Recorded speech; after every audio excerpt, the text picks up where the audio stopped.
These are the key bindings I use every day, and I'm going to show you the exact ones I use, how I think they optimize it, and basically why I think you should get a mouse with extra buttons on it. Now, it doesn't have to be the ones I use. Having extra buttons on your mouse will really speed up your workflow and can help you in a lot of ways. In an earlier video, I already talked about how I make the mouse wheel, when you click it in, Control S or save. Just simply because as you're editing, you can quickly click in, because After Effects, Premiere, things crash. And sometimes just going over hit Control Save isn't in our mind as much, but you can simply, as you're editing, do something, click, and that saves it. Next, on this mouse, I actually use the buttons 1 through 6. The other ones 9 through 12 I haven't been using, but they're open to if I wanted to. Button 1 I have as Control C for copy, which obviously works in editing and for when I'm on the web. Button 2 I have Control V for paste. And button 3 I have for Control A, which is select all. So I can basically move faster, copy and pasting, moving things around from the web, or also while editing, copying a file over. Maybe I want to copy a sniper sound a few times, I can paste it in there, nice and easy.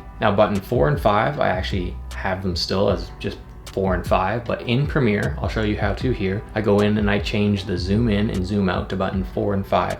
So just on my thumb, I can move around the timeline, zooming in, zooming out at ease. Then button 6 I have as Shift Control A, which is deselect all. Because that's close to button 3 select all, and button 6 is deselect all. Just with these 7 buttons alone, it's sped up my workflow and it's made it easier to do a lot of things with just one hand, which I find more comfortable and easy to do. But really it all comes down to personal preference. What you prefer will really make you more comfortable and your workflow better. I suggest trying these ones out if you do have a mouse with several buttons on the side. Super easy, and hopefully this has been helpful. I'll catch you in the next video. Thanks guys.